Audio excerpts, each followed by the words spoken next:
August 17, 1859, the largest slave auction house in Savannah fell into an eerie silence as lot number 43 stepped onto the platform. That sweltering afternoon, 27 biders stood ready with their paddles. But within mere minutes, only a single hand remained raised. The woman standing in chains was young, healthy, and possessed invaluable domestic skills. Her starting price had been intentionally set low. Yet, something compelled every plantation owner in that room to drop their gaze and retreat. Something they all knew. Something whispered in the corridors, but never spoken aloud. One man, a newcomer from Charleston, hadn't heard those whispers. He paid a mere $12 for a woman worth $200. Within 6 months, he would grasp why that auction house had fallen so silent, and by then it would be far too late to save himself. Before we continue with the events of that year in Chatham County, I need you to do something. Hit that subscribe button right now, because stories like this, pulled from the darkest corners of American history, are what we bring you every week. And leave a comment telling us which state or city you're watching from. I'm curious to know how far these tales of terror travel. Now, let me tell you about the purchase that changed everything. The auction house on Broton Street had witnessed thousands of transactions since its founding in 1842. But the events of that August afternoon would be remembered differently from any other sale. The air inside the building was thick with unwashed bodies, tobacco smoke, and fear that no amount of whitewash could mask.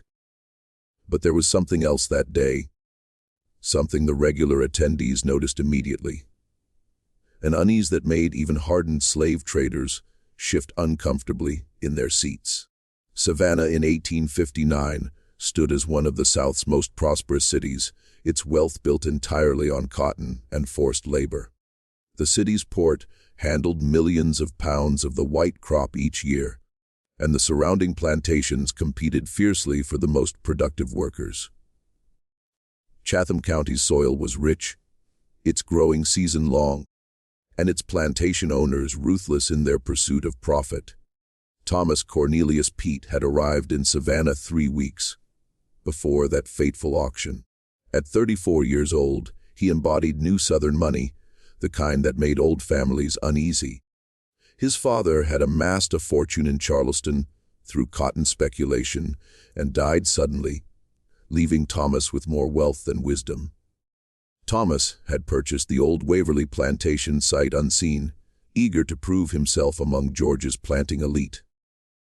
The property came cheap, the previous owner having died without heirs, and Thomas saw it as his chance to build a legacy. The Waverly estate sprawled across 800 acres of prime cotton land along the Vernon River. The main house displayed column grandeur despite needing repairs. 42 enslaved people came with the property, but Thomas's overseer, a lean man named Hutchkins, advised he would need at least 60 to work the land properly for the coming season. Hence his presence at the Broton Street auction. House at the August morning, cash in hand and determination in his eyes. The auction commenced at 1,000. Thomas bid successfully on 3 young men and an experienced cook, spending nearly 500 salozard by noon. During the lunch break, he overheard a conversation between 2 planters. He recognized from a dinner party the previous week. "You staying for the afternoon session?" One asked. "No reason to, already got what I came for. Besides, I know what's coming. Heard they're finally selling her. About time. Been sitting in the holding pens for 3 weeks. Nobody wants to buy. Still can't believe what happened at the Peyton place. 3 men dead inside 2 months. 4 if you count old Peyton himself. Though Dr. Reeves said that was his heart. Mighty convenient timing." Thomas stepped back before they could notice him. His curiosity peaked when the auction resumed at 100. Several morning bidders had not returned. The first 3 afternoon lots sold quickly. Then came lot number 43. The woman who stepped onto the platform moved with dignity that seemed impossible given her circumstances. She appeared to be in her early 30s, skin the color of polished walnut, features sharp and defined. But it was her eyes that struck Thomas most. Dark, almost black, possessing a quality of stillness that belonged to someone who had stopped hoping and found a different kind of strength in that hopelessness. Lot 43. The auctioneer announced without enthusiasm. Female, approximately 30, 2 years of age, name of Celia, experienced in household duties, particularly cooking and medical assistance, has served as midwife and herb doctor. Literate in English. No known physical defects. Starting bid of 10. Thomas waited for raised paddles. Instead, silence. A 10 was insultingly low for a woman with medical skills. Midwives were valuable, often earning owners significant income by attending births throughout the county. The 10, the auctioneer repeated. Do I hear the 10? The silence stretched. Men deliberately looked away, studying floors, ceilings, their own hands, anything but the woman on the platform. Thomas raised his paddle. Attend to the gentleman in the blue coat, the auctioneer said quickly. Relief evident. Do I hear 12? Nothing. The room remained frozen. Going once at 10, going twice, sold for 10 to the gentleman in blue. The gavel cracked like a gunshot.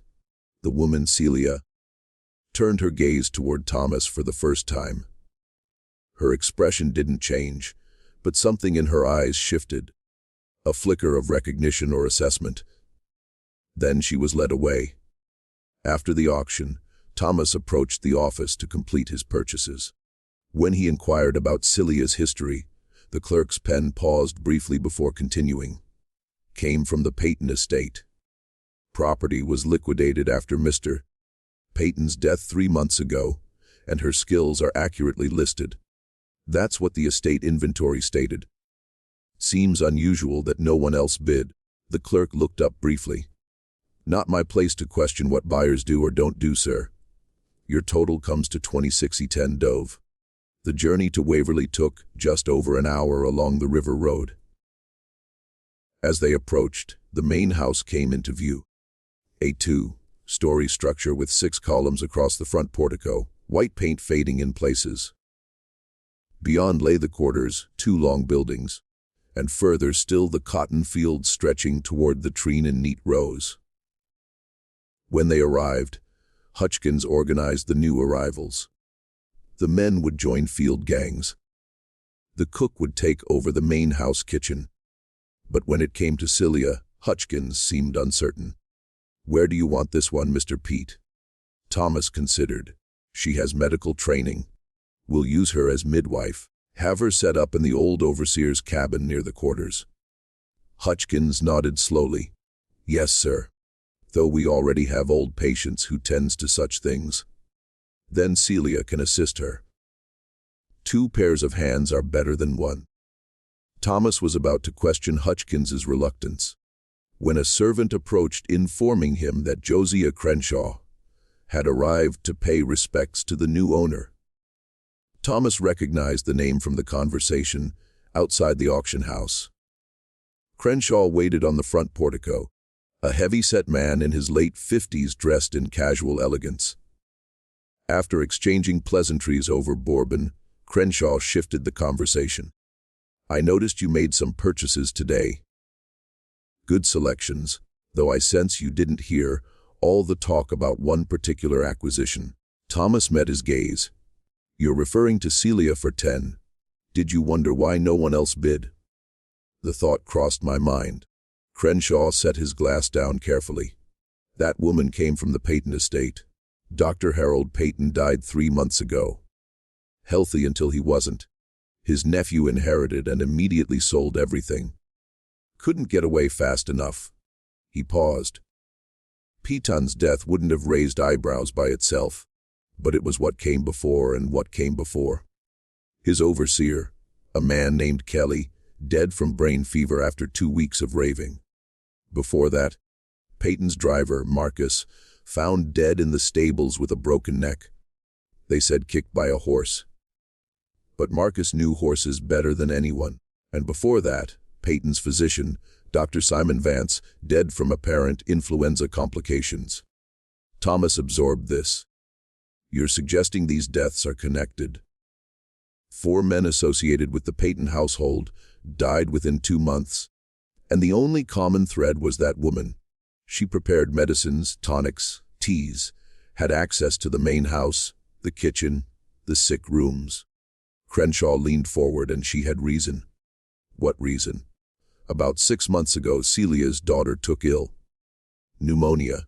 They thought Doc Vance attended her. The girl died 3 days later.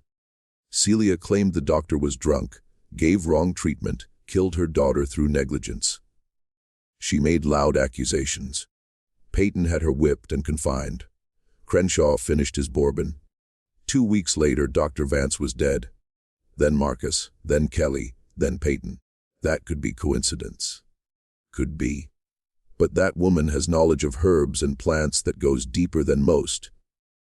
She knows what cures and what kills, and she's got nothing left to lose. He stood to leave. I came as a courtesy, Mr. Eat. What you do with the information is your business. But if I were you, I would sell that woman quickly or put her in the fields where she can't access anyone's food or drink. That evening, Thomas visited the overseer's cabin where Celia had been housed. She sat on the rough bed, hands unbound, posture straight despite the day's ordeal. She stood when she saw him, but her eyes met his directly. "You're Celia," Thomas said. "Yes, master. I'm told you have skills as a midwife and herbalist. Where did you learn?" "My mother was midwife before me. She learned from her mother. I learned from watching, then doing, and I can read. So I studied books when I could find them." Her candor surprised him. "I'm also told you came from the Peyton estate.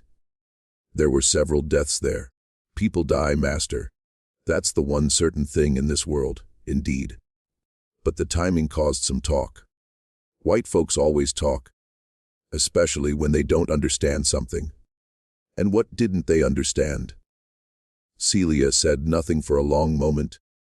Then they didn't understand that debts come due one way or another. Everything balances in the end. The statement could have been philosophical or threatening. Thomas decided to be direct. "Did you kill them?" She smiled slightly without warmth. "Can't kill a man with words, master, or with prayers, or with hoping real hard that justice finds them. If they died, it was divine providence or their own sins catching up. I'm just a slave.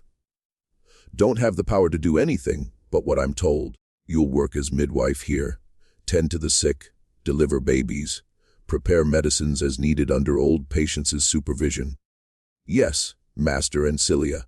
Whatever happened at Peyton's place, it stays there. Here at Waverly, we start fresh." "Understood." "Yes, master." "Understood perfectly." That night, Thomas lay in bed thinking about Celia's daughter dead at 16 from pneumonia or a doctor's negligence. He thought about a mother's grief and what it might drive someone to do. He thought about herbs and plants, how the same knowledge that eased pain could cause it. Most of all, he thought about 4 dead men and 1 woman with nothing left to lose. The harvest began in late September. Dark clouds had been building over the Atlantic for days. A late-season hurricane was coming. If the cotton wasn't picked before the storm hit, an entire year's profit could be destroyed. Thomas drove his workers hard, as all planters did during harvest. They rose before dawn and worked until darkness made it impossible to continue. Celia was not in the fields. Thomas had assigned her to work alongside old patients. Within a week, even Hutchkins reported they had reached an understanding. Old patient says the new woman knows her business. Knows plants and remedies patients never heard of. Asked if she could start a proper herb garden. Thomas approved it, reasoning Celia would be under patients' supervision. The garden began as a small plot behind the quarters. Comfrey for wounds, feverfo for headaches, willow bark for pain, chamomile for stomach ailments. Each plant was labeled with neat handwriting, and Celia kept a journal documenting everything. October brought the hurricane everyone expected. It struck on the 12th, massive winds that bent trees nearly horizontal, and rain so thick visibility was impossible. The storm lasted 18 hours. When it passed, about 20% of the cotton had been destroyed and part of the quarter's roof torn away. Within 2 days of the hurricane, people began falling ill. It started with children. Fever, chills, violent coughing. Then it spread to adults. Within a week, 23 people were sick, including 3 house servants and Hutchkins's wife. Thomas sent to Savannah for a doctor. The young physician who arrived looked overwhelmed immediately. He prescribed rest fluids and regular doses of chatham. Keep them warm and dry. The fever should break in a week or so. After the doctor left, Thomas found Celia in the quarters, moving from patient to patient with patients trailing behind. She had organized them efficiently, checking temperatures, listening to breathing, examining with practiced assessment. The doctor prescribed calomel. Thomas told her Celia didn't look up. Calomel makes it worse. Weakens them more than the fever does. It's what doctors use. Doctors kill more people than they save. You want these people to live so they can keep working. Let me treat them my way. He should have been offended by her tone. Instead, he asked, "What would you do differently?" "No, willow bark tea for fever, honey and garlic for cough, elderberry to strengthen them. Keep them hydrated with boiled water, not raw river water. And most important, keep the sickest ones separate. This illness spreads through the air. Group them too close and you'll lose everyone."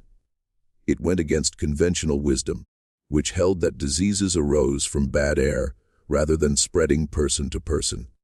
But Thomas had noticed diseases did seem to cluster in patterns. "Do it your way," he said, "but if people start dying, it becomes your responsibility. People dying is always someone's responsibility, master. The question is whose?" She organized the sick into 3 groups by severity, preparing teas and tonics carefully. Within 3 days, fever began breaking in the first patients. Within a week, all but 2 had recovered, both elderly, already weakened. Under conventional treatment, Thomas suspected the death toll would have been far higher. Word spread quickly. By early November, Thomas received visits from neighboring planters, wanting to borrow Celia's services.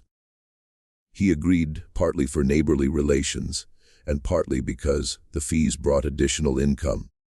Celia was sent to the Mansfield Plantation for yellow fever, to the Ruddled Place for a difficult childbirth, to a farm near the Ag River for a snake bite. In each case, she succeeded where others would have failed. Her reputation grew. Celia could heal what others couldn't, but reputation is dangerous, especially for someone in Celia's position. People began remembering the Peyton estate. They wondered if someone who knew so much about healing might also know about the opposite. Thomas heard these whispers but dismissed them. Celia had been professional and effective since arriving. She had saved his workers and earned him money. Whatever had happened at Peyton was past. December brought unusual cold frost covering fields in the mornings. The cotton harvest had been completed despite hurricane damage, and Thomas had sold his crop for a respectable price. He began to relax, feeling he had navigated his first year without major disaster. That was when the first sign appeared. Hutchkins came to the main house one Tuesday morning, face pale and hands shaking. "Mr. Pete, you need to come to the quarters now." A crowd had gathered near the quarters' north end. They parted when Thomas approached, revealing a symbol painted on the wall in what appeared to be blood or dark red clay. The symbol was complex, a circle with lines radiating outward and smaller circles at specific points. In the center was a handprint, adult-sized fingers spread wide. "What is this?" Thomas demanded. An older man named Daniel stepped forward. It's a warning sign, Master. Old magic. African magic from before any of us were born. My grandmother knew of such things. Said they were dangerous, that they called on powers that didn't forget and didn't forgive. Who did this? Silence. Then Daniel said carefully, Don't know, Master. But signs like that usually mean someone's working roots, calling on the old ways. And when someone works roots, bad things follow. Thomas ordered the symbol washed away and announced severe punishment for anyone caught painting such things. But the damage was done. Fear had entered Waverly. 3 days later, Hutchkin's prize hunting dog was found dead near the well. Body stiff and mouth foaming with dried saliva. The dog had been healthy that morning. Poison, Hutchkin said flatly. Something fast-acting. A week before Christmas, a field worker named Samuel fell ill. He complained of stomach pains that grew progressively worse. By evening, he was vomiting violently, body convulsing. Celia was summoned, but when she examined him, her expression grew grave. This isn't natural illness. He's been poisoned. Thomas felt his stomach drop. Poisoned. How? Can't say without knowing what he ate or drank, but the symptoms are consistent with several plant toxins. She looked at Thomas. The question isn't what poisoned him. The question is who gave it to him. Samuel died 3 hours later in seizures. It was a horrible death, and everyone witnessed some part of it. The fear that had been spreading now exploded into near panic.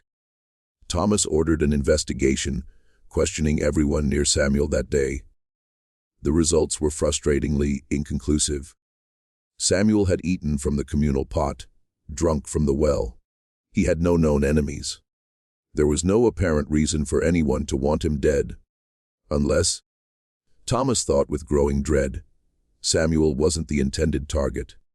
Unless someone was simply practicing, testing methods, preparing for something larger. That night, Thomas couldn't sleep. He lay in bed listening to every creak, wondering what was happening on his plantation. Someone had knowledge of poisons. Someone was using it. And despite his earlier confidence, Thomas found himself thinking again about the Peyton estate and those 4 dead men. Christmas at Waverly was subdued. Thomas had planned to give the enslaved workers 3 days off with extra rations, but Samuel's death had cast a pall over everything. People accepted their gifts with muted thanks, avoiding eye contact, eager to return to the quarters where they felt safer in numbers. On Christmas evening, Thomas heard a commotion from the quarters. He grabbed his pistol and ran outside into the cold December night. A crowd had gathered near the well, faces illuminated by torches. At the center, 2 men restrained a young woman named Ruth. She was fighting them, screaming words that didn't quite make sense, eyes wide and unfocused. What's happening? Thomas demanded. Hutchkins pushed through the crowd. She tried to throw herself down the well, sir. Daniel and Joseph caught her just in time. Ruth was perhaps 19, a house servant who worked in the laundry. Thomas had never known her to cause trouble. Ruth, what were you doing? She stopped struggling and turned toward him. In torchlight, her face looked gaunt, almost skeletal. They're coming for me. I can hear them. They're in my head telling me what I did, showing me what's going to happen. I can't make them stop. The only way to make them stop is to... She lunged toward the well again, but the men holding her were ready. She's been like this for hours. A house servant said, started just after sunset, talking about voices and shadows and debts coming due. Debs coming due. The same phrase Celia had used months ago. Thomas felt cold. That had nothing to do with December temperature. Get her inside. Tie her down if necessary. And someone fetched Celia, but Celia was already there standing at the crowd's edge. So still Thomas hadn't noticed. She moved forward now, and the crowd parted for her. Let me see her, Celia said. Ruth's eyes focused on Celia, and something like recognition crossed her face. You understand. Tell them. Tell them what I did. Hush now, Celia said, her voice gentle in a way Thomas had never heard. No need to tell anyone anything. What's done is done, and what's coming will come regardless. I didn't mean for him to die. Ruth sobbed. I was just so angry. He had no right to touch me like that. I just wanted him to hurt like he made me hurt. I didn't know the mushrooms would kill him. I swear I didn't know. The crowd went silent. Thomas felt as if the ground had shifted. Ruth, are you saying you poisoned Samuel? But Ruth wasn't looking at Thomas. Her eyes were fixed on Celia, pleading and terrified. Make it stop, please. The voices, the shadows. Make them stop. Celia touched Ruth's forehead with 2 fingers, a gesture that seemed almost ritualistic. Can't stop what you started, child. You opened a door you didn't know was there, and now you have to walk through it. All I can do is ease the journey. What are you talking about?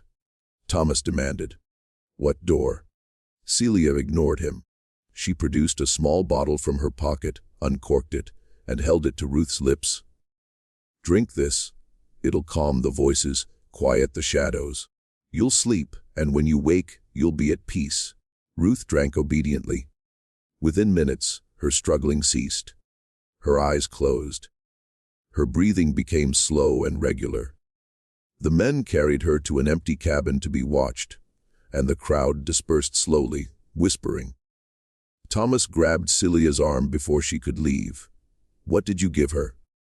Valerian root, mostly chamomile, poppy extract, things to help her sleep. She confessed to murder. She confessed to being foolish. Girl had relations with Samuel she didn't want.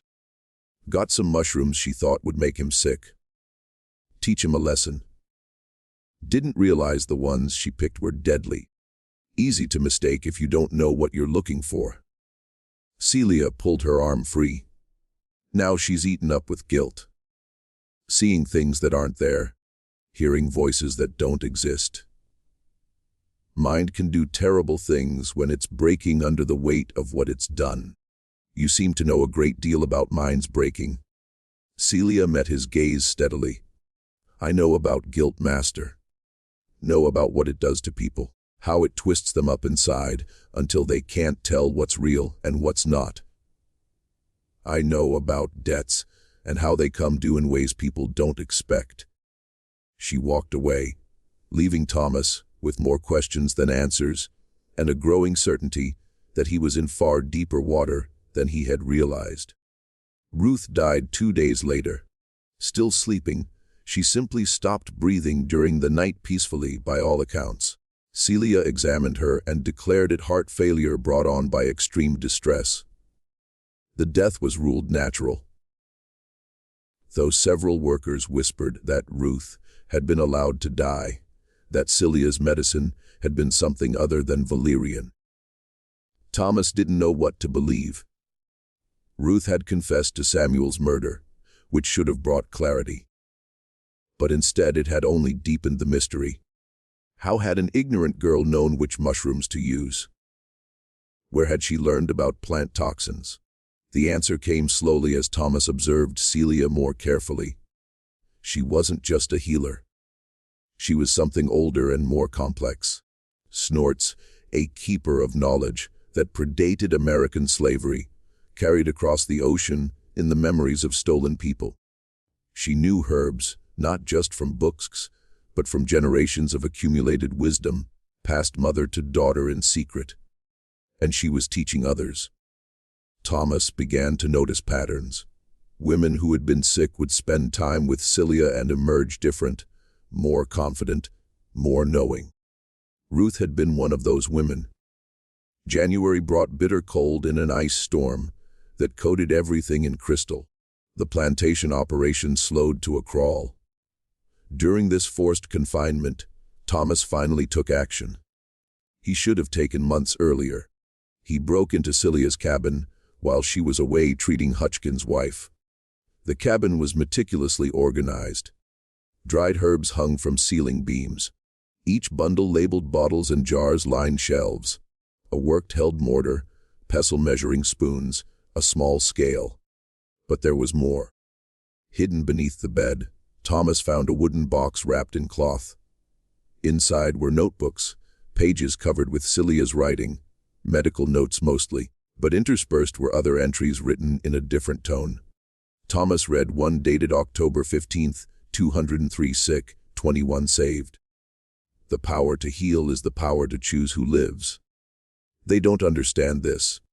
They think my knowledge belongs to them, because they own my body. But knowledge can't be owned. It can only be shared or withheld. I share it with those who deserve it. I withhold it from those who don't. This is the only power I have, and I wield it carefully. Every life saved is a debt in my favor. Every death prevented is a weight on the scales. When the scales balance, justice will be served. Thomas's hands shook as he turned pages, finding more entries in the same vein. Celia was keeping a ledger of moral debts. She was deciding who was worthy of healing and who was not. Another entry dated December 20th. The girl came to me in tears, told me what the man did to her, told me she wanted him to hurt. I gave her knowledge as I give all who ask and deserve. Not my place to judge what she does with it. She makes her own choices, faces her own consequences. But I also gave her something else. Guilt. Planted it deep with careful words. Guilt is slower than poison, but just as deadly. It eats from the inside, destroys the spirit before the body fails. She will not live long. This is mercy, though she doesn't know it yet. Thomas closed the notebook carefully, his mind racing. Celia hadn't directly poisoned Samuel, but she had taught Ruth how, knowing what the girl intended. Then she had driven Ruth to madness and death through psychological manipulation, masked as spiritual counsel. He continued searching and found wrapped in oilcloth at the box's bottom a single sheet of yellowed paper, covered with different handwriting. My daughter, if you are reading this, I am gone and you carry our knowledge alone. Remember what I taught you. The plants are neither good nor evil. They simply are. We choose how to use them. Use them to heal when the scales are balanced. Use them to harm when justice demands it. But always keep the ledger. Every life saved, every death allowed, every choice made must be recorded and remembered. This is our power and our burden. We are not slaves, though they call us such. We are keepers of the old knowledge, and that knowledge makes us free in ways they cannot understand or take from us. It was signed Phoebe and dated March 1838, Celia's mother. The woman who had taught her daughter, not just healing, but a philosophy of selective mercy and calculated revenge. Thomas heard footsteps outside and barely had time to replace everything before Celia entered. She stopped in the doorway, eyes moving from Thomas to the bed to the hidden box. She knew your wife is asking for you, master. Celia said quietly, you should go to her now. I don't have a wife, don't you? Then perhaps I misspoke. Hutchkin's wife. I meant she's asking for him. Wants to see him before the end. The end. The end that comes for us all, master. Some sooner, some later, but it always comes. She stepped into the cabin, closing the door. You've been in my things. There was no point denying it. I have. Try find what you were looking for. I found notebooks, records, a letter from your mother. I know what you've been doing. Celia sat on the bed, moving with wariness. When she spoke, her voice was soft but clear. My daughter's name was Sarah. She was 17 when she got the pneumonia. Strong girl, smart, beautiful. Could have been anything if she'd been born free. She looked at Thomas, tears in her eyes for the first time. Dr. Vance came to see her. He was drunk. I could smell it, see it in his eyes. But he was white and educated, and I was just a slave woman, so my opinion meant nothing. He gave her calomel and ordered bloodletting. I told him it was wrong. He had me whipped for contradicting him. Her hands clenched into fists. I watched my daughter die slowly over 3 days. Watched the calomel poison her. Watched the bloodletting drain what little strength she had.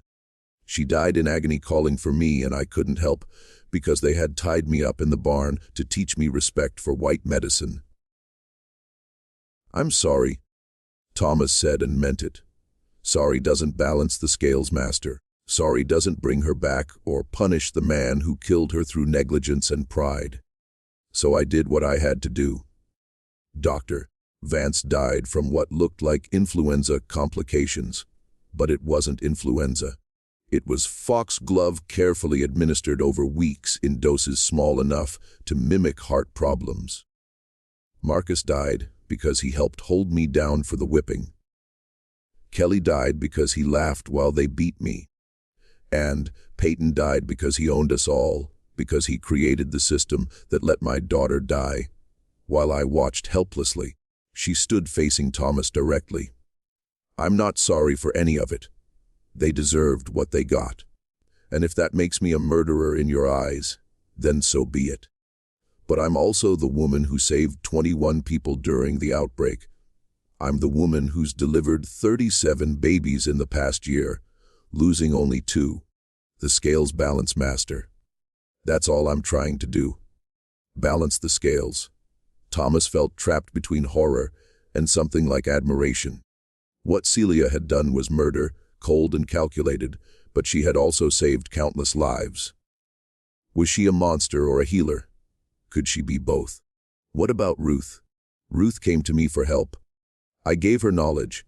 She made her own choices. But I also saw in her what I've seen in others who take a life. The guilt that comes after the way it eats at the mind. I gave her peace. Master gave her a way out that was gentler than what she would have suffered otherwise.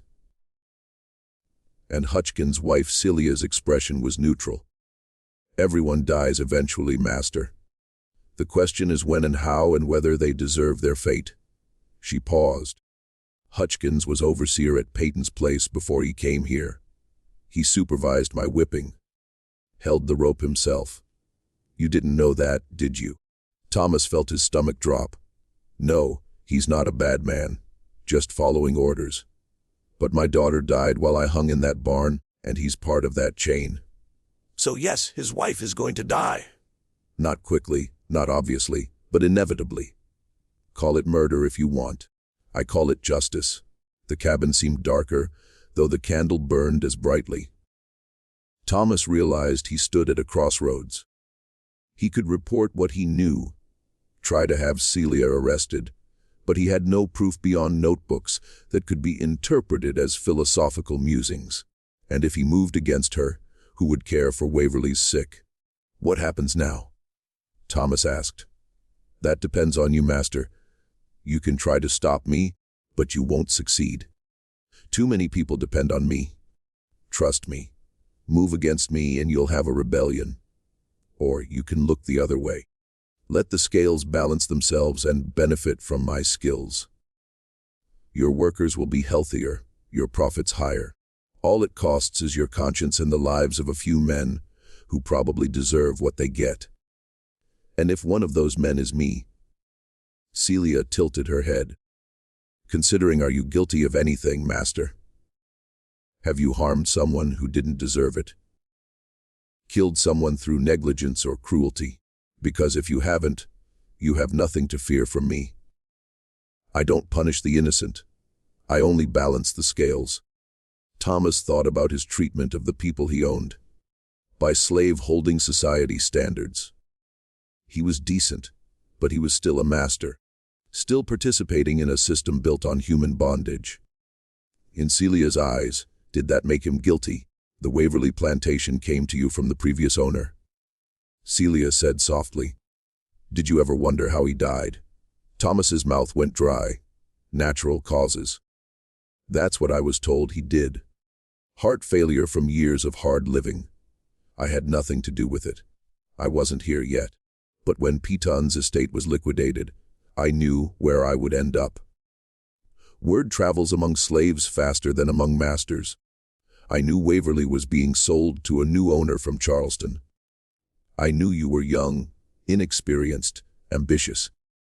I knew you would need a skilled healer. She moved closer. So I made sure no one else bid on me. Told the other slaves what happened at Pittons. Let them spread the word to their masters. Made myself seem dangerous, cursed, bad luck. Also that you, who didn't know any better, would buy me cheap and bring me here where I could work, heal, teach, and yes, occasionally dispense justice that white courts won't provide. You manipulated me from the beginning. I used the tools available to me just like you use whips and chains and bills of sale to control us. We each have our weapons, Master. Mine are just less obvious. Thomas realized he was trembling. Whether from anger or fear, he couldn't say. I could sell you, send you south. Away from everyone you know. You could try, but who would buy me now? Everyone from here to Mobile has heard the stories. And if you sold me, who would care for your sick? Who would deliver your babies? How many people would die before you found someone half as skilled? She smiled without warmth. I've made myself necessary, Master. That's the real power. Not the ability to kill, but the ability to save. People forgive almost anything from someone who can save lives. The truth struck Thomas like a physical blow. Celia had made herself indispensable, and in doing so secured a kind of freedom no legal document could provide. She couldn't be sold because she was too valuable. She couldn't be punished because too many people depended on her. So, what do you want from me? Thomas asked finally. Nothing you aren't already giving me. Freedom to practice my healing, access to herbs and plants, respect for my knowledge. And one more thing, look the other way when the scales need balancing. Don't ask questions you don't want answers to. Don't investigate deaths too closely. Let nature take its course, even when nature has a helping hand. You're asking me to be complicit in murder. I'm asking you to be complicit in justice. There's a difference, though I don't expect you to see it. But think on this. How many slaves die every year from the cruelties of this system?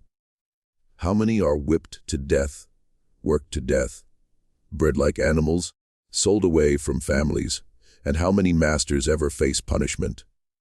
The law protects you, not us, so we make our own justice in the only ways available to us. Thomas had no answer. The moral foundation he had built his life on was cracking, revealing contradictions he had never wanted to examine. He was a slave owner who considered himself humane, a participant in an inherently inhumane system. Get out, he said quietly. Leave me alone. Celia nodded and moved toward the door. But before she left, she turned back. Hutchkins's wife will die within a week. After that, Hutchkins will be different, quieter, less efficient. He'll start drinking. The guilt of failing to save her will eat at him. You'll need a new overseer within a year. I'd suggest promoting Daniel. He's smart, fair, and the workers respect him. How do you know all that? Because I've seen it before. Grief follows predictable patterns, especially when mixed with guilt. Hutchkins knows deep down that he's done bad things in his life. His wife's death will make him confront that, and he won't survive the confrontation. She left then, closing the door softly. Thomas stood alone in the cabin for a long time, surrounded by jars of dried herbs and bottles of tinctures, feeling as if he had just touched something ancient and dangerous that he would never fully understand. That conversation in early January marked a turning point. Thomas didn't report what he had learned, didn't try to sell Celia or restrict her movements. He told himself he was being practical, making the best of an impossible situation. But late at night, alone in the master's chamber, he knew the truth. He was afraid of what Celia might do if he moved against her, afraid of losing the only competent medical care his plantation had, and perhaps most disturbing, afraid that her philosophy of balancing scales might contain more truth than he wanted to acknowledge. Hutchkins's wife died on January 9th, exactly as Celia had predicted. The woman simply faded away over the course of a week, growing weaker each day until her breathing stopped one cold morning just before dawn. Hutchkins was devastated. He had sat vigil by her bedside for 3 days straight, watching helplessly as she slipped away despite Celia's attentions. Or perhaps, Thomas thought darkly because of them. The change in Hutchkins was immediate and profound. The lean, efficient overseer, who had managed Waverley with iron discipline, became a hollow shell. He still performed his duties, but mechanically without the sharp attention to detail that had made him valuable.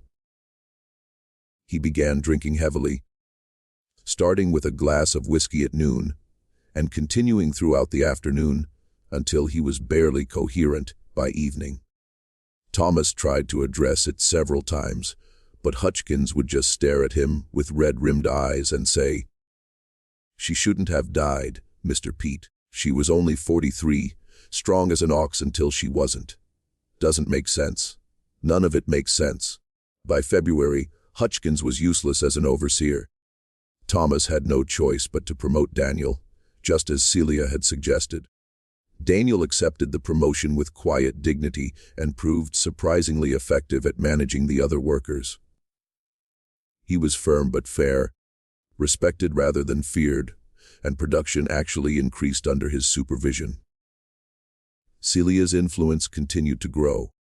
Women from neighboring plantations began appearing at Waverley, sometimes with their master's knowledge, sometimes without, seeking Saya's advice on matters ranging from difficult pregnancies to mysterious ailments that white doctors couldn't cure. Thomas found himself in the peculiar position of running what amounted to a medical practice with Celia as the primary practitioner and himself merely the owner of the facility. The fees from these consultations were substantial. By March, Celia's medical work had brought in nearly 800, more than some field hands generated in an entire year. Thomas kept careful records, depositing the money in his account at the Planters' Bank of Savannah, telling himself he was simply managing his plantation's resources efficiently. But he knew better. Every dollar earned from Celia's healing tied him more tightly to her, made her more indispensable, more protected. He was becoming complicit, not through action, but through acceptance, through the slow erosion of principles in favor of profit. In late March, something happened that forced Thomas to confront just how far he had fallen into Celia's web. A man arrived at Waverley one afternoon riding an expensive horse and dressed in the fine clothes of Charleston's merchant class.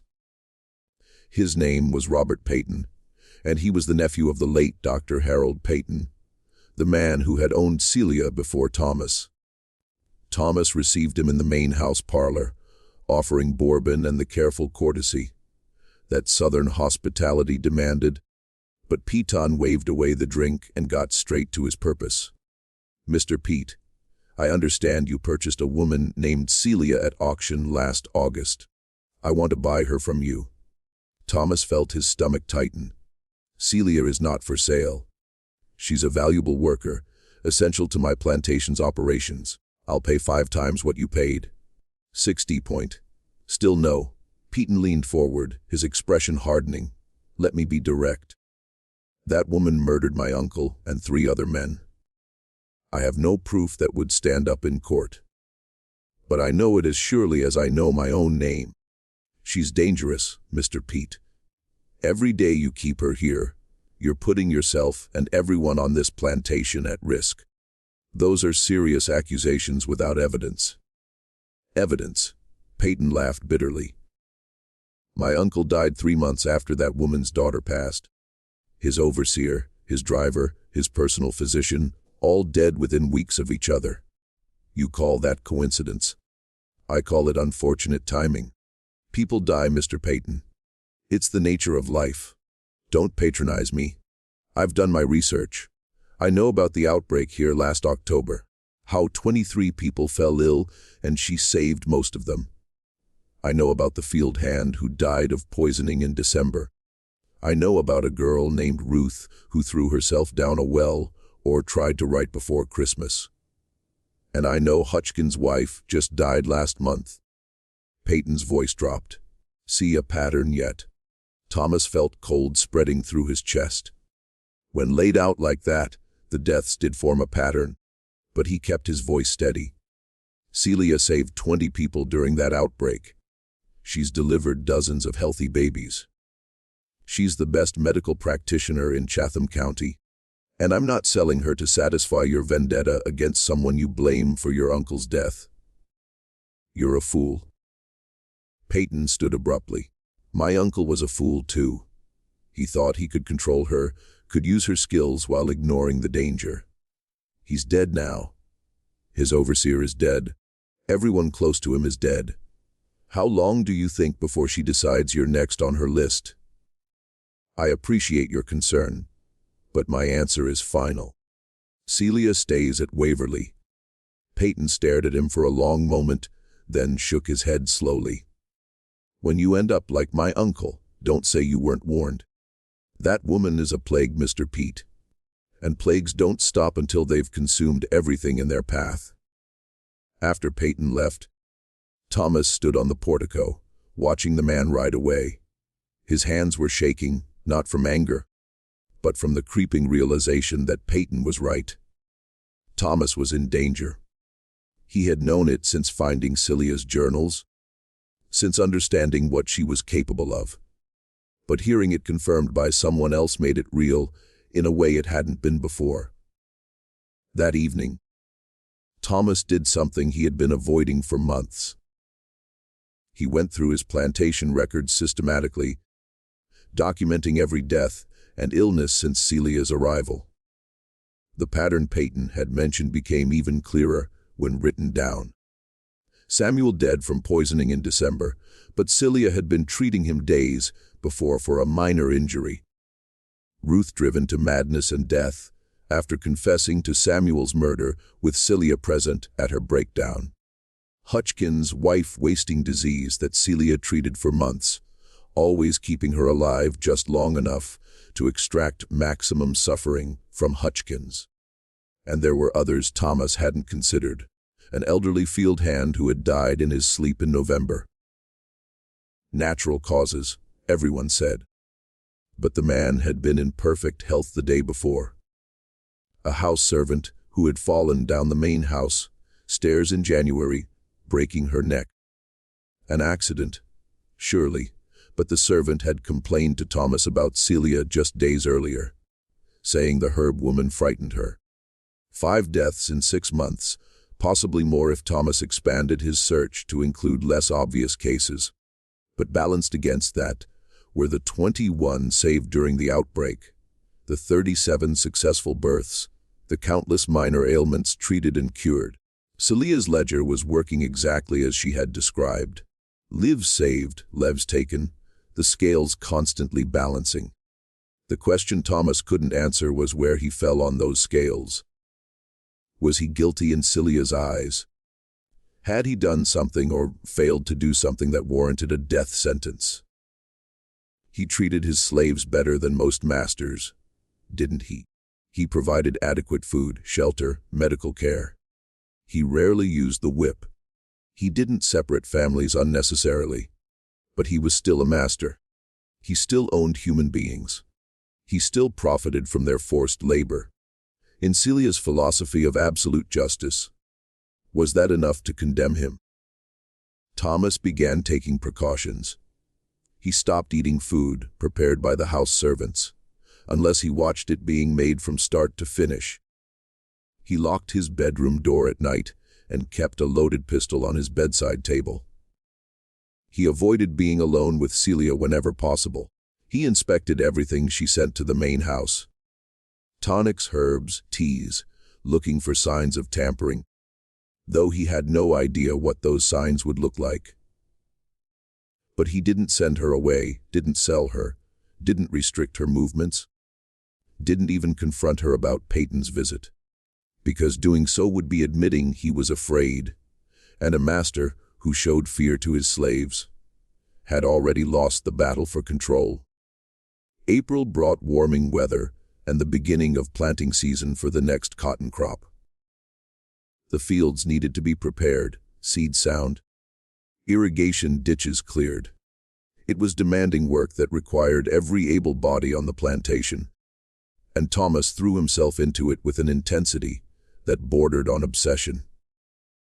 Physical labor helped him avoid thinking about Celia, about the growing list of suspicious deaths, about the moral compromises he was making daily.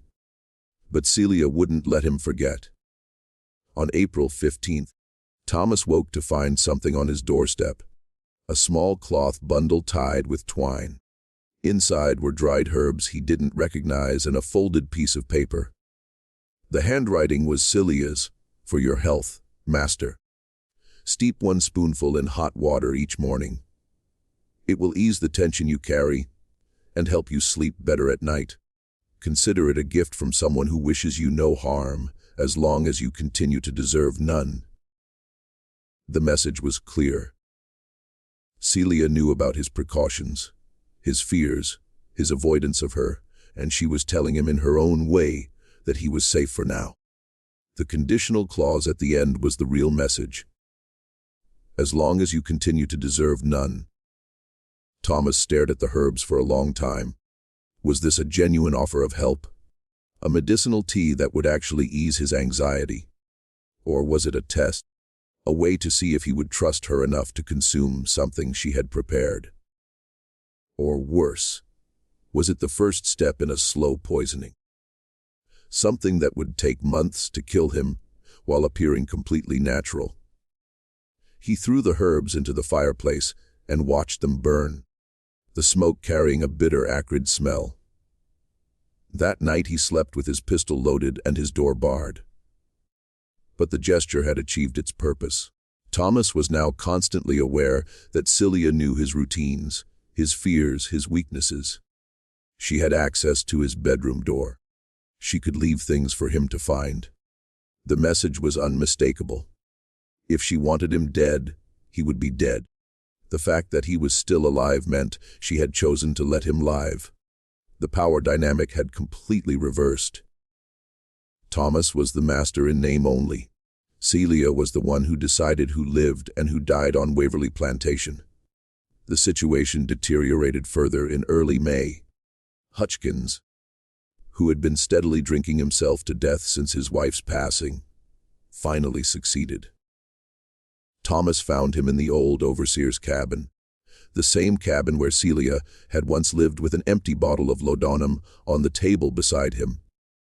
The death was ruled a suicide, grief and alcohol combining to destroy what little will to live Hutchins had retained. But Thomas noticed something odd. The laudanum bottle was one Celia had prepared months earlier for Hutchins' wife to ease her pain during the final stages of her illness. How had Hutchins obtained it? Had he saved it from his wife's possessions, or had someone given it to him? Knowing what he would do with it, Thomas asked Daniel about it, carefully avoiding any direct accusation. Daniel's response was measured, thoughtful. Mitz Hutchins was a troubled man these past months. Sir couldn't forgive himself for things he'd done in his life. His wife's death broke something inside him. He was going to die one way or another, whether by drink or by his own hand. The latum just made it quicker and less painful. Did Celia give it to him? Daniel met his gaze steadily. Does it matter, sir? Man was already dead inside. His body just took a while to catch up. It was Thomas realized the same logic Celia used. Hutchins was guilty of something. His participation in Saya's whipping at Peyton's plantation, and therefore deserved his fate. Whether he had taken his own life, or been helped toward that end, was irrelevant in the scales of justice. Thomas arranged a simple burial and promoted one of the field hands to fill Daniel's previous position. Life on Waverly continued, the routines of planting and maintenance proceeding as they always had. But beneath the surface, Thomas felt the ground shifting, eroding, threatening to collapse entirely. In Meday, Thomas received an unexpected visitor. Josiah Crenshaw, the planter who had warned him about Celia nearly a year earlier. Crenshaw looked older, more worn, his face lined with worry. "Mr. Pete," Crenshaw said as they sat on the portico with bourbon, neither man drinking. "I owe you an apology. I should have been more forceful in my warning last year. Should have made you understand exactly what that woman is capable of." "I understand now," Thomas said quietly. Do you understand that she's not just a murderer, but something far more dangerous? She's building a network, Mr. Pete. Teaching other women her knowledge, spreading her philosophy of balance and justice. There are whispers all over Chatham County about women meeting in secret, sharing information about herbs and poisons, talking about debts and scales and retribution. Thomas felt ice in his veins. "How do you know this?" "Because it's happening on my plantation, too. I have 3 women who spend time with Celia when she visits other properties. They become different, bolder, more knowing. One of them looked me dead in the eye last week and said, 'The old ways are coming back, Master.' Best you remember that." "What am I supposed to do with that?" "Have you considered that maybe we deserve it?" The words were out before Thomas could stop them. The old ways Celia talks about, the balance she's trying to achieve. Maybe it's justice we've been avoiding for generations. Crenshaw stared at him in disbelief. "She's gotten to you. God help me. That woman has actually gotten inside your head. She saved 21 people during the outbreak. Crenshaw, she's delivered dozens of healthy babies. She's healed the sick when white doctors failed. Yes, people have died around her, but more have lived. Isn't that the definition of a net positive? A net positive?" Crenshaw stood abruptly. "Listen to yourself. You're rationalizing murder because the murderer is also useful. That's not justice, Mr. Pete. That's moral bankruptcy."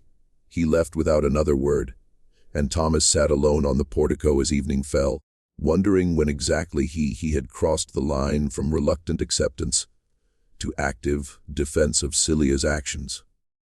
When had he stopped seeing her as a threat and started seeing her as a necessary corrective to an unjust system?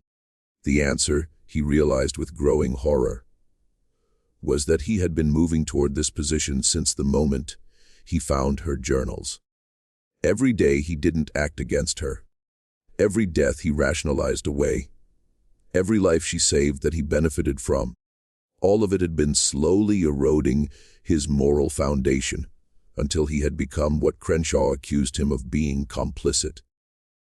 June arrived with oppressive heat and humidity that made every breath feel like drowning.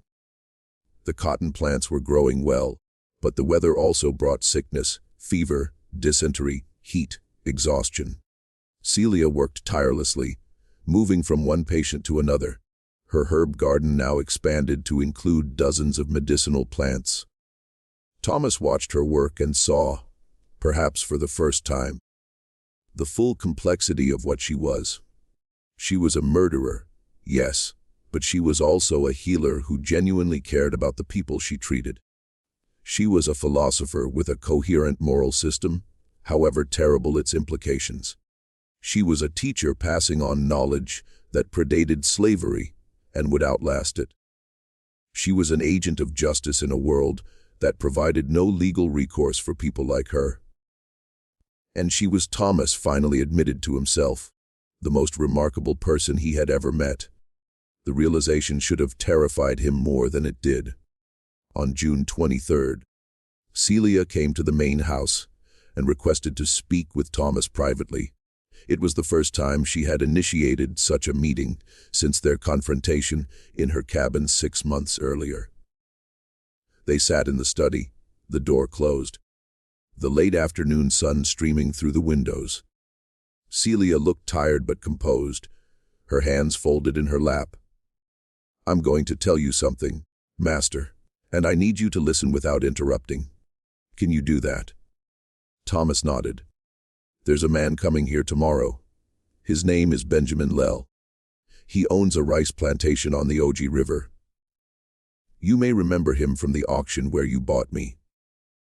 He was one of the men who refused to bid. Thomas did remember. Lell had been talking with Crenshaw outside the auction house, discussing Celia's reputation. Lell is coming here because his daughter is sick. She's 17, same age my Sarah was. The local doctor can't help her, and Lell is desperate enough to overcome his fear of me. He's going to ask you to let me treat her. And will you? Celia's expression was unreadable. That depends on what? On whether the scales demand it. You see, Benjamin Lell was at Peyton's plantation the day they whipped me. He wasn't directly involved, but he was there visiting on business. He saw them tie me up in that barn. He saw my daughter dying in the house, and he said nothing, did nothing, just looked away because it was easier than getting involved in another man's business. Thomas felt his chest tighten. So, you're going to let his daughter die? I'm going to make him understand what it means to watch your child suffer, while someone who could help chooses not to. I'm going to make him feel what I felt in that barn, knowing Sarah was dying and I couldn't reach her. Celia's voice remained calm, almost gentle. And then after he's felt that pain, after he's begged and pleaded and promised anything, if only I'll save her, then I'll decide. Maybe I'll heal her. Maybe I won't. The scales will tell me which is right. That's monstrous, is it? Or is it just a mirror held up to show what's been done to us for generations? Lell had the power to help and chose not to. Now I have the power and I'm choosing the same way he did. If that's monstrous, then we're all monsters, Master. Every single one of us. Thomas had no response. The logic was circular, perfect, and absolutely horrifying. I'm telling you this, Celia continued, because tomorrow you're going to face a choice. Lell will beg you to intervene to order me to treat his daughter. You have that legal right. I'm your property and my skills belong to you. But if you give me that order, you become part of the chain. You become someone whose debt needs to be balanced. The threat was implicit but clear. If Thomas forced Celia to act against her judgment, he would move from the category of people she tolerated to the category of people she targeted. Why are you warning me? Because despite everything, I don't want to see you on the wrong side of the scales. You're not a good man, Master. You own slaves, and that makes you complicit in evil. But you're not a cruel man. You don't take pleasure in suffering. You genuinely believe you're treating us as well as the system allows. She paused. That's not enough to make you innocent, but it might be enough to keep you alive. She stood to leave and turned back one final time. When Lil comes tomorrow, remember this. I'm not asking for your permission. I'm asking for your non-interference. There's a difference. That night, Thomas didn't sleep. He paced his bedroom, pistol on the table, mind racing through scenarios. Could he stop Celia from enacting whatever revenge she had planned? Legally, yes. She was his property, and he could order her to do anything. Practically, no. She had made herself indispensable, and moving against her would destabilize the entire plantation. More fundamentally, did he want to stop her? Lell had stood by while Celia's daughter died. In any just universe, shouldn't he face consequences for that moral failure? The law wouldn't punish him. Looking away wasn't a crime. But Celia's alternative system of justice would. Was that wrong, or was it the only form of accountability available in a world built on systemic injustice? Thomas was still wrestling with these questions when Benjamin Lell arrived the next morning. His face haggard with worry and lack of sleep. Mr. Pete, I need your help. My daughter Catherine is desperately ill, and I've heard you have a slave woman with exceptional medical skills. I'm prepared to pay whatever you ask.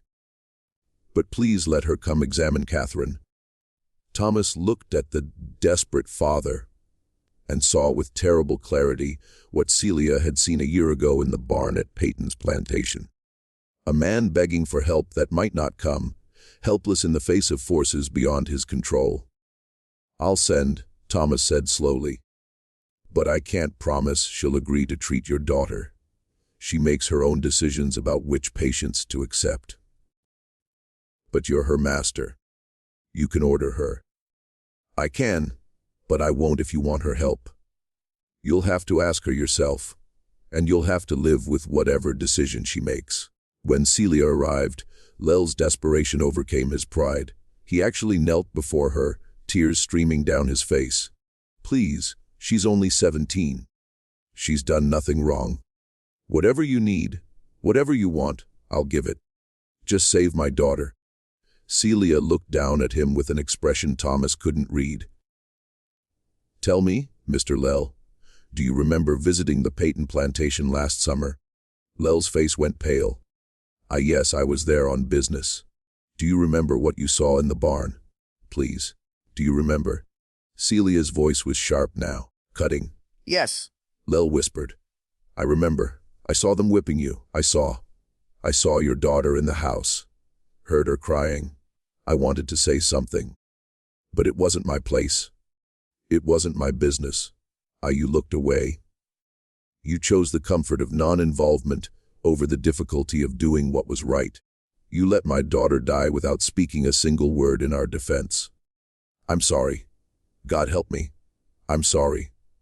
I've thought about it every day since. I should have said something. Should have done something. I was a coward, and your daughter paid the price for my cowardice." Lel was sobbing now, broken. "I know I deserve whatever judgment you give me, but my daughter doesn't. She's innocent. Please don't make her pay for my sins." The room was absolutely silent. Thomas watched Celia's face, trying to read what she was thinking. This was the moment she had been building toward the perfect mirror of her own trauma. She had the power to let Catherine Lel die, to make Benjamin Lel feel exactly what she had felt. The scales demanded it. Justice required it. But then Celia did something Thomas never expected. She helped Lel to his feet. "Take me to your daughter. I'll examine her and do what I can." Lel's expression transformed from despair to shocked hope. You'll help her. I'm a healer, Mr. Lel. That's what I do. But understand this. The debt isn't canceled. You owe me a life now, and one day I will collect.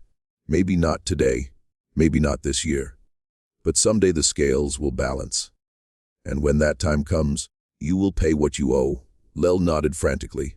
"Sure, yes, anything. I promise. Whatever you need." "What I need," Celia said quietly, "is for you to remember.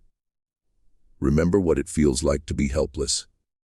Remember what it feels like to have your child's life in someone else's hands. Remember what it feels like to beg for mercy. And the next time you see someone else in that position, don't look away. That's the payment I'm asking for. Not money, not favors, just the willingness to do what's right, even when it's uncomfortable." She left with Lel, leaving Thomas alone in the study. His understanding of Celia fundamentally altered once again. She wasn't simply taking revenge. She was teaching every death, every healing, every moment of calculated mercy or calculated cruelty. All of it was part of a larger lesson she was trying to impart. The scales didn't just balance death against death. They balanced action against inaction, cruelty against kindness, looking away against standing up. Celia returned 3 days later and reported that Catherine Lel would recover. The girl had been suffering from infected lungs, made worse by the calomel, and bloodletting the local doctor had prescribed. Celia had stopped the harmful treatments, cleaned out the infection with herbs and steam inhalation, and strengthened the girl's constitution with proper nutrition. "Will Lel keep his promise?" Thomas asked. "He will, because he understands now what I was trying to teach him. Fear can change behavior, but understanding changes the heart. Lel will be a different man from now on. better than he was. That's worth more than his death would have been. You could have let her die. The scales demanded it. The scales demanded something. Yes, but I chose what that something would be. That's the power I have, Master. Not just to take life, but to shape it. To turn someone's worst moment into an opportunity for them to become better. She paused. That's what my mother taught me. The old knowledge isn't just about poison and healing. It's about understanding human nature deeply enough to change it. Summer progressed. The cotton grew tall in the fields, and life at Waverly continued its rhythms. But everything had changed. Thomas saw it in the way the enslaved workers carried themselves with more confidence, more dignity. He saw it in the way white planters approached Celia, now with respect that bordered on fear. He saw it in himself in the way he had stopped thinking of himself as a master and started thinking of himself as merely the legal owner of property he no longer truly controlled. The Civil War was coming. Everyone could feel it. The tension building between North and South like pressure before a storm. South Carolina would secede. Other states would follow. And the entire system that Waverly and Plantations, like it depended on, would collapse. Thomas found himself oddly at peace with that prospect. He had seen an alternative system in action through Celia, one based on knowledge, skill, and moral authority rather than legal ownership and physical force. When slavery ended, and it would end, Celia and people like her would thrive because their power came from what they knew and what they could do, not from chains and bills of sale. In early September, as the cotton approached harvest time again, Thomas called Celia to his study one final time. "I've decided to manumit you," he said without preamble. "I'm going to file paperwork giving you your freedom." Celia's expression didn't change. "Why?" "Because you're already free. You have been since the day I bought you. Maybe before that. The paperwork will just make it official. And what do you expect in return?" "Nothing. Stay at Waverly. Leave. Do whatever you want. I'm not placing conditions on this." "There are always conditions, Master." "Not this time. Consider it my attempt to balance my own scales. I participated in an evil system, profited from it, failed to oppose it when I should have. I can't undo that. But I can at least free one person who should never have been enslaved in the first place." Celia was silent for a long moment, studying him. Then slowly she smiled, and this time the warmth was genuine. "You've learned something, Master. Not everything I tried to teach you, but enough. Enough to survive what's coming." "What is coming?" "War, revolution, the end of everything you know. But you'll survive it because you understand now that power isn't about ownership. It's about knowledge, skill, and the relationships you build with people who have reasons to keep you alive rather than dead." She stood to leave. "I'll stay at Waverly for now. These people need me, and I'm not done teaching yet. But I'll stay as a free woman, not as your property." We'll see how that changes things. The menu mission papers were filed in October, making Celia legally free under Georgia law. It caused talk throughout Chatham County. Why would a planter free such a valuable slave? But Thomas didn't explain himself to anyone. Celia continued her work, training more women in the healing arts, building her network of knowledge keepers, preparing for the day when the old system would fall and new systems would need to be built to replace it. Thomas continued managing Waverly, but with a different understanding of his role. He wasn't the master of the plantation. He was simply the person legally responsible for it, operating with the consent and cooperation of the people who actually did the work. When that consent was withdrawn, as it would be once slavery ended, his authority would evaporate like morning mist.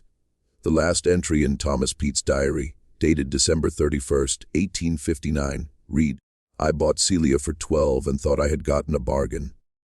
Instead, I acquired something far more valuable and far more dangerous than I could have imagined. A teacher who showed me the difference between legal authority and moral power, between ownership and control, between what the law permits and what conscience demands. I don't know if the lessons she taught me make me better or worse, innocent or complicit, saved or damned. But I know I'm different than I was a year ago. And the world is different, too. We're all standing on the edge of something vast and terrible. A reckoning that's been building for generations. When it comes, I suspect people like Celia, the ones who've been keeping the old knowledge alive in secret, waiting for their moment, will be the ones who survive and perhaps even thrive. As for me, I can only hope that when the scales finally balance, I've done enough to tip them toward mercy rather than justice. This mystery shows us that sometimes the most terrifying power isn't violence or supernatural forces, but human knowledge wielded by someone with both the skill to heal and the will to judge. The story of Celia and Thomas Pete reminds us that every system built on injustice carries within it the seeds of its own destruction, and that those seeds are often cultivated by the very people the system sought to control.